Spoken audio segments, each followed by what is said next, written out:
What's up guys, welcome back to my channel. My name is Shears. If you're joining us for the first time, you can call me Chi. Today I'm very excited because I love wig videos, and this is a detangling / revival of synthetic wig revival video. I love this wig so much. She is one of my favorites. I love long hair, and yeah, so this wig really excites me. As you can see, it is crazy tangled. If you're a person who wears wigs, this is a disaster probably. But let's get into the supplies we're going to use. So first of all, a spray bottle with water. I repurposed the spray bottle and I just keep water in it. A paddle brush to detangle, a wax stick. English is not Englishing. And then of course we need the hair straightener. This is a heat resistant synthetic wig, so I can use any level of heat, but you want to be cautious with that. Lastly, we need shears, and we'll get into the explanation around what shears are, why we need them, and all of that stuff. So I'm going to plug in my hair straightener first, and I am going to turn it on just so that it can, you know, like when you preheat the oven. Yeah, we are preheating the hair straightener basically. And I'm going to go in and I'm going to spray some water. It's literally just water. If you want to do conditioner and water, whatever synthetic wig resource you have that helps you to detangle, I just use a spray bottle of water. And I found this on the internet when I googled how to detangle a synthetic wig after a really hectic day, and it's that simple: water and a straightener. When you apply a straightener to a synthetic wig, right, you need to be careful, because first of all, if the hair is not high quality synthetic, right, you will burn the hair. Like, it will literally, just like plastic, it will melt. But if you do have a heat resistant synthetic wig, which is like this one, right, you can use any setting of heat. So when you apply water onto the wig, it just speeds up the detangling process. Now, this doesn't look like the math is mathing, because why am I straightening a piece of tangled hair? For some reason, this water and then the application of like water and then straightening it out directly like on the hair as it is tangled, it makes it so much easier to brush the tangles out. I don't know, it's ask science. I don't know why, but this is the process that works. If I tried to comb it out before straightening and applying water, this would take me probably about 2 or 3 hours more than it should take me. So I feel like this is the process that works for me, and this is what I have done to detangle the synthetic wig. So that is what we're gonna do pretty much for like the next 30 seconds of the video. And I am teaching you guys how to brush the hair, and how to use a paddle brush, and yeah, so this process is just basically what I'm gonna do for the whole section, the rest of the section that I'm currently working on. And sometimes you can see the tangles are not just like massive tangles, like huge clumps of tangles, but like little tangles within the huge piece of hair. So you just really need to comb it out as much as possible for you to get it to a place where it feels a lot easier to work with. It's kind of like having natural hair, you know, it's never fully detangled. No matter how much you brush it, you probably just came out of brushing it. As long as it's natural, it's not straightened, blow dried, or relaxed, it is going to be tangled still, you know. So that's basically how the synthetic hair works.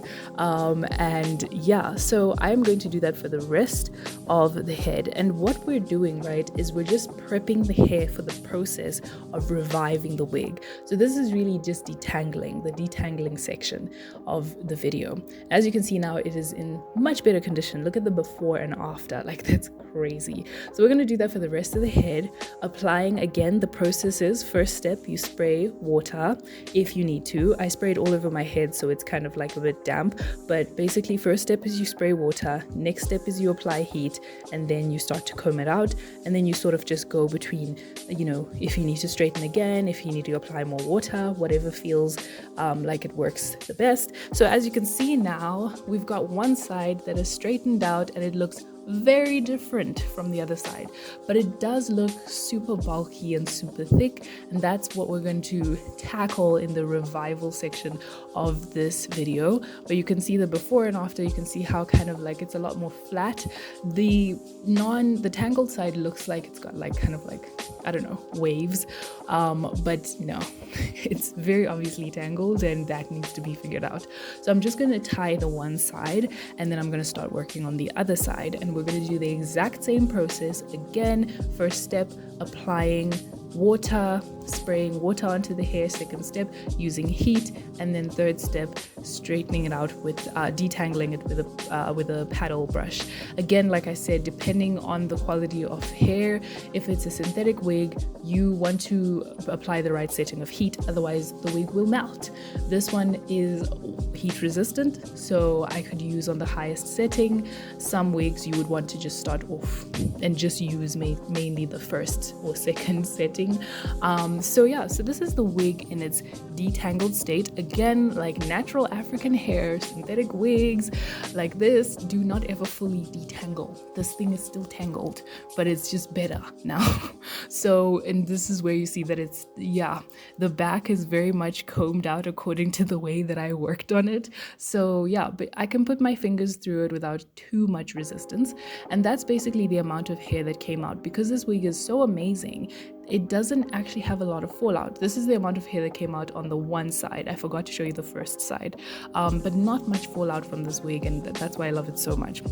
So now we're done with the detangling section of the wig. We're going to move on to the revival section of the wig. Why I'm calling it the revival section is because we're actually going to try our hardest to put this wig in a very good quality position. How to do that to avoid crazy tangles, right?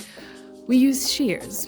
And it looks a little scary because why are you applying some kind of scissors to the hair? We need to thin the hair out. The main source of tangles in synthetic wigs is because there's just way too much hair on the wig. Now, a lot of people have asked the question, okay, if that's the solution, why do companies still make synthetic wigs that have too much hair? It sounds very simple. Why don't they just remove the excess amount of hair? Girl, I can't tell you. I don't know why. But the truth is, though, this doesn't fully solve the tangling problem. It just allows your wig to tangle less for a longer period of time. And I wish that I had tested this out, but then this wig prep was done specifically because I had a conference to attend, and I was like, perfect, then I can test this theory out. And then Miss Ma'am went and forgot the brush at home, so we can't actually use that experiment. We can't actually go with the conclusions of that experiment because I didn't have a brush to brush this hair daily. But I've seen on YouTube and I've seen on TikTok people talk about this process and say that it makes their wig so much easier to work with. After some time, it goes back to a certain level of tangle, and you sort of have to do the process again. But as you would expect, you doing this over and over again will get to a point where your wig is way too thin, and it's probably not going to look good. Synthetic wigs do have an expiring date. That's the best way to put it. They do have an expiring date. But again, you roll the hair, you then put shears through just in different sections. It's got one side that is a blade and the other side that is kind of like a comb, so it doesn't cut just like a straight line, so that's why it helps to thin the hair out. But we're basically going to do this process throughout the whole head, and we're going to try and thin out as much as possible, alternating again between rolling, using the shears to thin out, combing it out, and then straightening the hair, because we're trying to get it to be as flat and as flowy as possible. And the flow part of it, that's the thing with this wig, the movement is amazing. But also the reason why we roll versus this section where I'm not rolling is because it just allows for a more even distribution, or a more natural distribution of the thinning process, because you'll be able to see some strands that were cut and other strands that were not cut. And if you're cutting basically the hair just straight as it is, it's fine. It's not a train smash, but it's probably not going to come out as natural, and it might be observable in some sections. So yeah, I would advise you twisting the hair and then using the shears. And as you can see, the movement in that is so beautiful. So we're gonna do this throughout the hair. It's a lot of prep, but you know, some people say pretty hurts. Some people say beauty costs time. I don't know. I don't know what people say, but if you want something to look good, you're gonna have to work really hard on it. And this wig in particular, I've just loved it. As you can see, guys, it's so flowy, and it's like my hands just go right through the one side, and there's no tangles whatsoever. And for sure, this was amazing for the first day. This is the amount of hair that came out of that process. But as you can see from the next clip, look how flowy and feathery the hair appears. So thank you so much for watching this video, guys. I hope it helps you to detangle and revive your synthetic wig. Again, I repeat, this is not a permanent process. You might have to do this again, but it is worth it. And I will see you in my next video, which will hopefully be a vlog of me using this hair.